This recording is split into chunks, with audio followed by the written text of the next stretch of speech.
All right, folks, buckle up, because today we've got an Ivy League scandal so wild, it makes a soap opera look like a kindergarten play.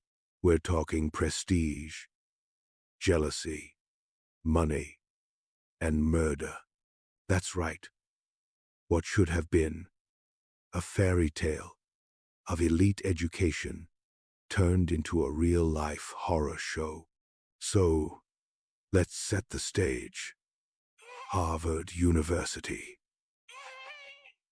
The land of future presidents, CEOs, and apparently killers.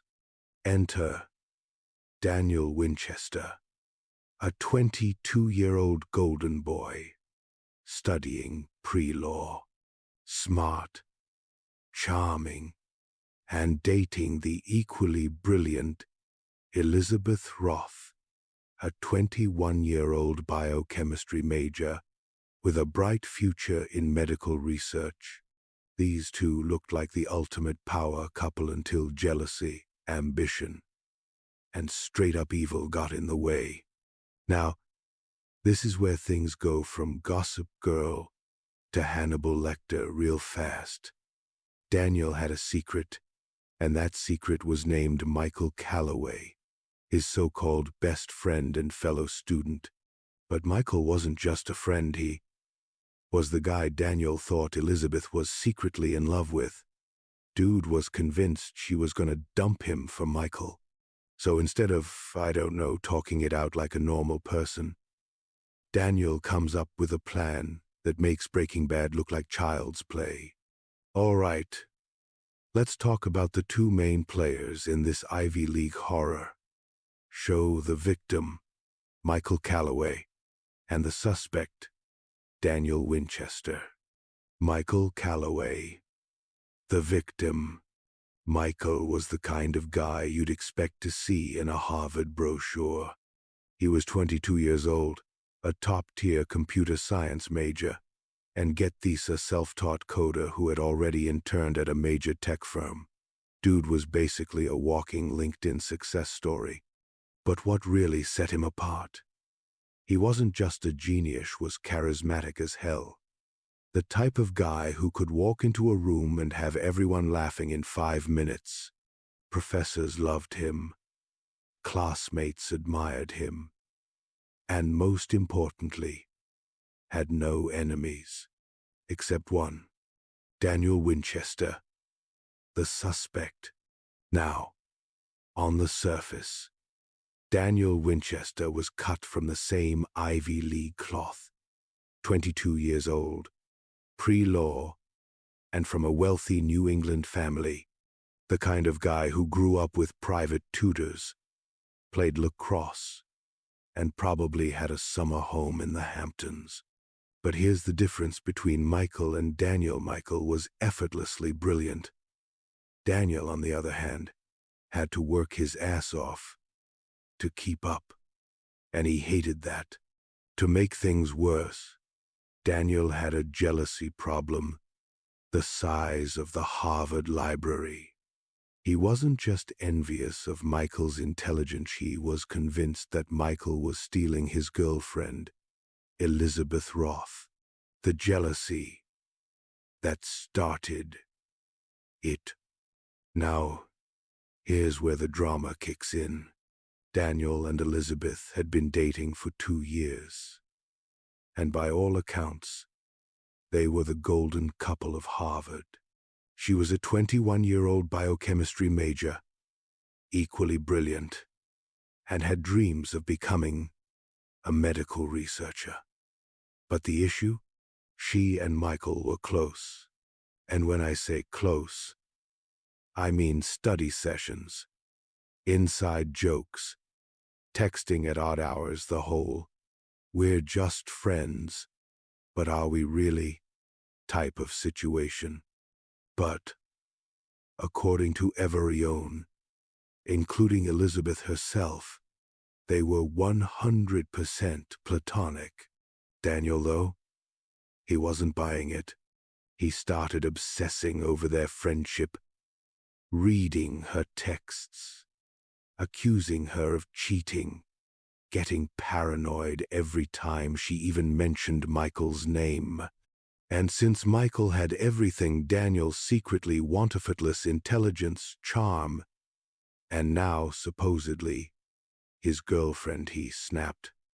And instead of, I don't know, just talking to Elizabeth about it like a normal person, Daniel went full, I'm gonna commit the perfect crime mode.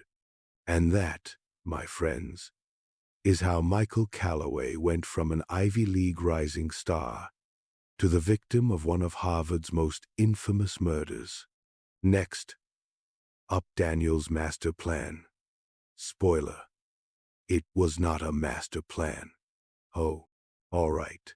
Now we're diving into the juiciest part of this Ivy League nightmare, the love triangle. That was less Twilight, more Fatal Attraction. So, let's talk about our three main players again. Daniel Winchester, the jealous boyfriend, pre-law student, and ultimate insecure rich kid. Elizabeth Roth, the brilliant biochemistry major, Daniel's girlfriend, and unknowingly at the center of a deadly obsession, Michael Calloway, the charismatic tech genius, friend to both, and according to Daniel, the guy stealing his girl. Sounds like the setup for a bad CW drama, right? Except this one ends in murder. Daniel and Elizabeth. The power couple? Daniel and Elizabeth had been dating since sophomore year, and on the surface, they were the perfect Ivy League duo. He was the ambitious law student with political dreams. She was the future scientist making breakthroughs in medical research. But behind the Instagram perfect couple goals, things were falling apart because of Michael. Michael and Elizabeth, just friends, or so she said. Now Michael and Elizabeth weren't just casual acquaintances, they were best friends. They had met in their freshman chemistry class and had instant intellectual chemistry, study partners, late-night library sessions, nerdy inside jokes, you name it. But here's the thing, Michael never made a move. By all accounts, Michael wasn't into Elizabeth like that. He was focused on his career, dating other girls, and literally had a new coding project every week. He wasn't trying to steal Daniel's girlfriend, he was just a friendly, charming dude. But Daniel, oh, he wasn't having it. The jealousy that boiled over. At first, Daniel tried to play it cool. Maybe Michael was just a friend. Maybe he was overthinking it. Maybe Elizabeth was telling the truth when she said she wasn't into Michael. But then, paranoia took over. He started snooping, checking her phone when she was asleep, rereading their texts and overanalyzing every emoji, tracking her location to see if she was really at the library. And then the final straw. One night, Elizabeth canceled a date with Daniel. She told him she was too tired to go out. But then, Daniel saw Michael and Elizabeth walking back to her dorm together. Now, was this proof she was cheating? Was it proof? In Daniel's jealous, insecure mind? Yes. And that's when he made up his mind. If Michael was really trying to take Elizabeth from him, there was only one way to stop him.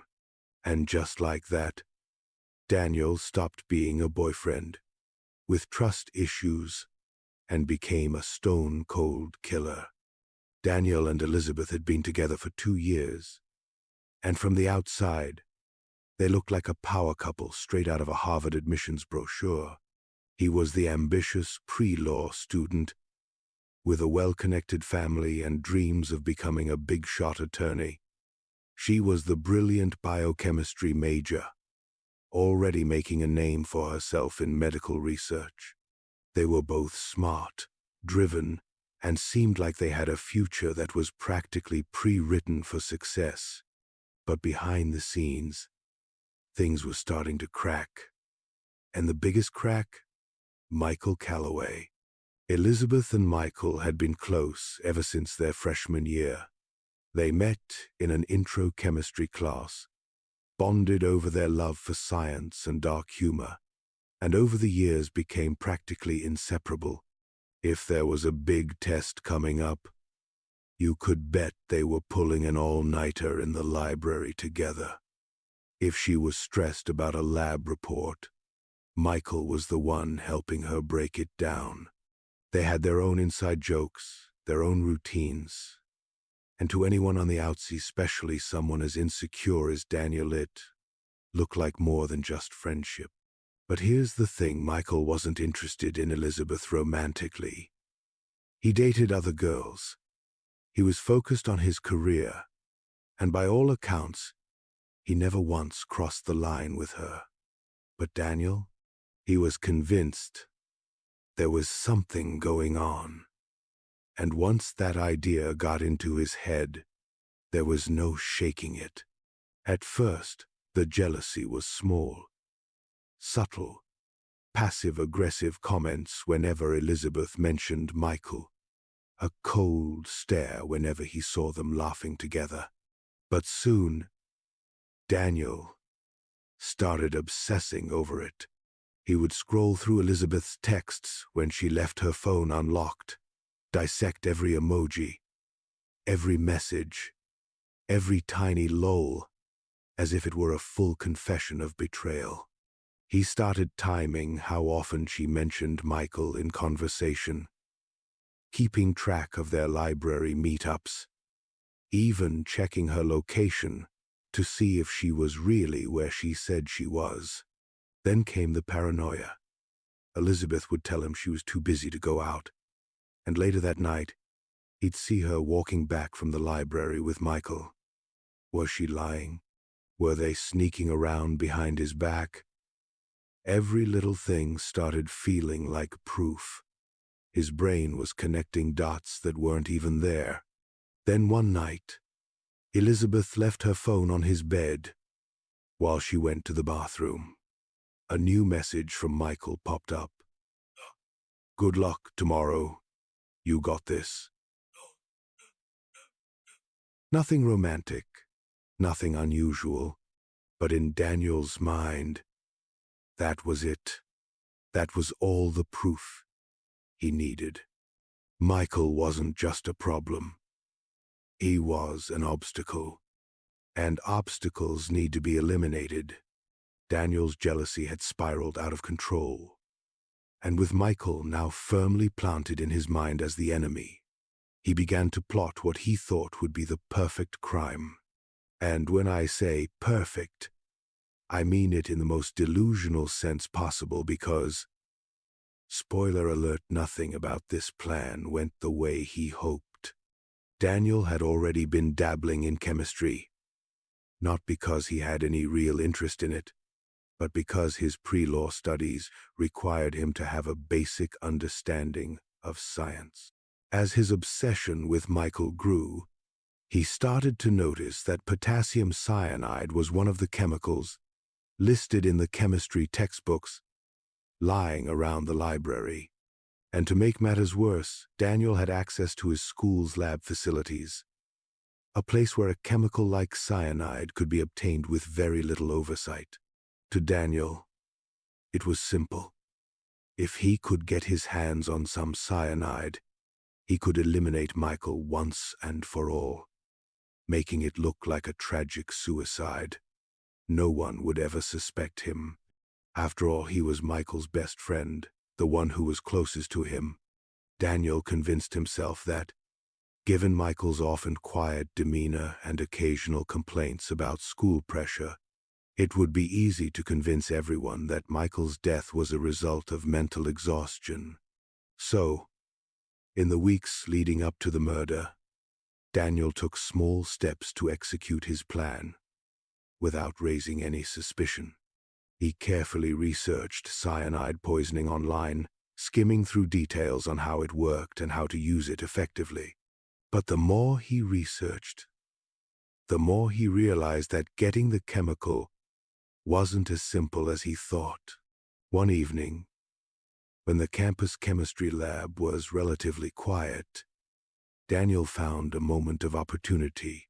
He sneaked into the lab and, in a moment of utter calculated madness, took a small amount of potassium cyanide from a storage cabinet that was only loosely monitored. His heart must have been racing, but he was too far gone in his delusions to feel the weight of the consequences. He hid the poison in his backpack, feeling like he was holding the key to his future. The only obstacle left was how to actually get Michael to ingest it. The plan, in Daniel's mind, was flawless. He would invite Michael over for a study session, something totally normal for the two of them.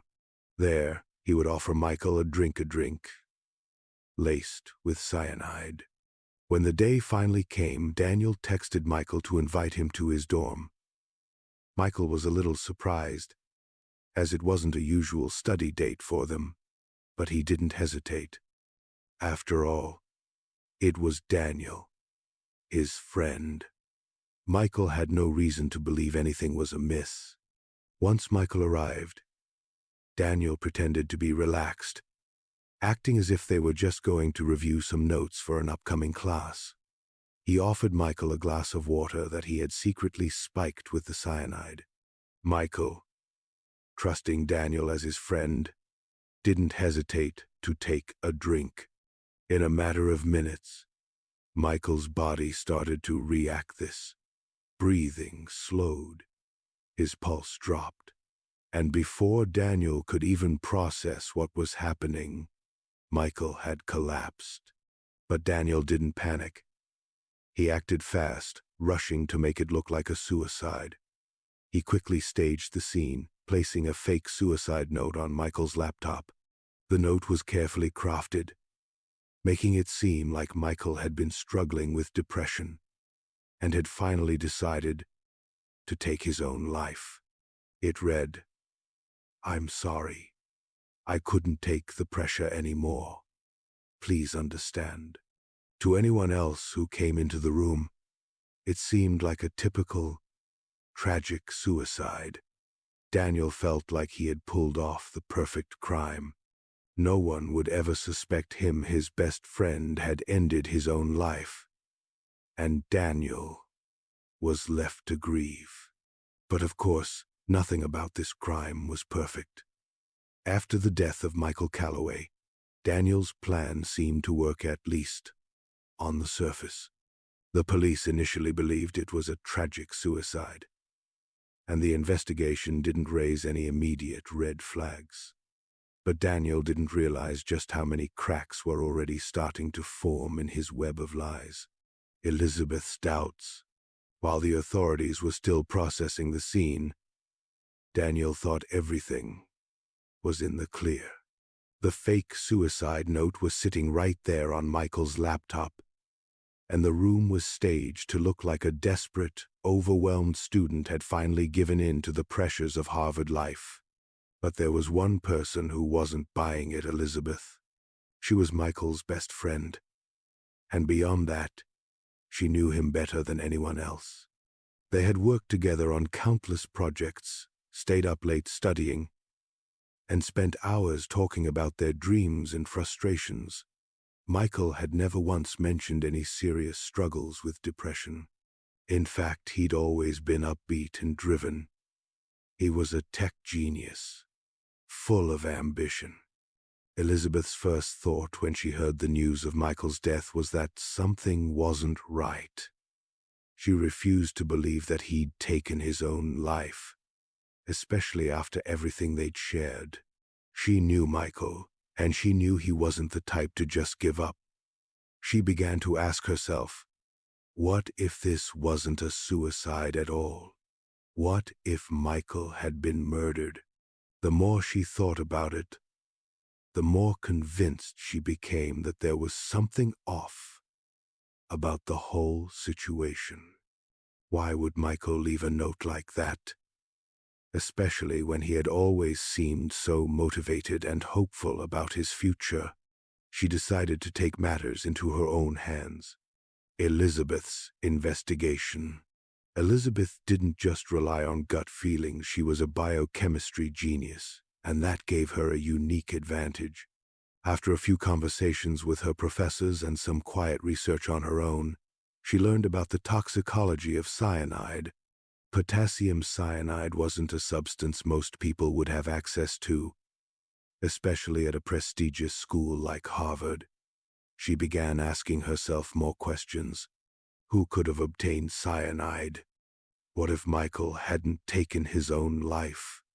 Who was closest to Michael at the time of his death? She started connecting the dots. Daniel, of course, was Michael's closest friend. They had shared a lot of personal moments, and the two of them had been inseparable at times. But what was even more alarming was that Daniel had a passion for law and chemistry, a combination that made him a dangerous threat in this situation. The more Elizabeth thought about it, the more the pieces started falling into place. The final piece of the puzzle. Elizabeth didn't just think about these questions, she started acting on them. The first thing she did was search through Michael's phone. She found old text messages that he had sent her leading up to his death. One stood out. "I'm meeting up with Daniel later. He says he wants to talk about some law stuff. I'm not sure how I feel about it. He's been acting weird lately." Elizabeth froze. This message was sent just hours before Michael's death. Michael had been meeting with Daniel, the very person who had the most access to the cyanide. Determined to get to the truth, Elizabeth started digging into Daniel's movements. She knew Daniel had been in the dorms when Michael died, but she didn't know exactly when he had come and gone. She convinced the authorities to look into the security footage. That's when they found something shocking. The security footage. The cameras had captured Daniel entering his dorm around 9 p.m. the night of Michael's death. He stayed inside for the rest of the evening. But the strangest part? The footage showed no sign of Daniel leaving, not even to meet Michael. Daniel had told police he was out for a walk that evening, trying to clear his head. Yet, the footage made it clear he hadn't left his room at all. This was the first sign that his alibi didn't add up. The investigation takes a turn. The authorities began to shift their focus. They started questioning Daniel about the security footage, and that's when things really started to fall apart for him. He seemed calm at first, but too calm. His answers were vague, and when they asked about the chemistry book on cyanide found in his dorm room, he began to sweat. The investigators hadn't yet linked the cyanide to him directly, but they were getting close. Then, a bombshell dropped. The handwriting on the suicide note was analyzed by forensic experts, and it was found to match Daniel's. Now, it wasn't just a crime scene staged as a suicide. It was first-degree murder. The key breakthrough. Elizabeth's instincts and persistence played a crucial role in unraveling Daniel's plan.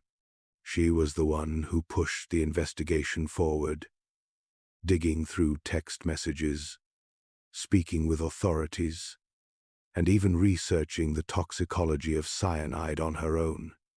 Her determination to uncover the truth turned what seemed like a clear-cut suicide into a murder investigation. Daniel had thought he could get away with it. He had everything planned: the poison, the suicide note, the fake alibi. But the more Elizabeth uncovered, the more his lies and deception came crumbling down. In the end, The police uncovered the full extent of Daniel's betrayal, and it wasn't just a murder of his best friend. It was a crime driven by jealousy and paranoia, one that cost an innocent life and ruined the future of someone who once had so much promise. The investigation into Michael's death started to pick up steam, and the authorities were growing increasingly suspicious of Daniel's behavior. Despite his initial calm demeanor, cracks started appearing in his story.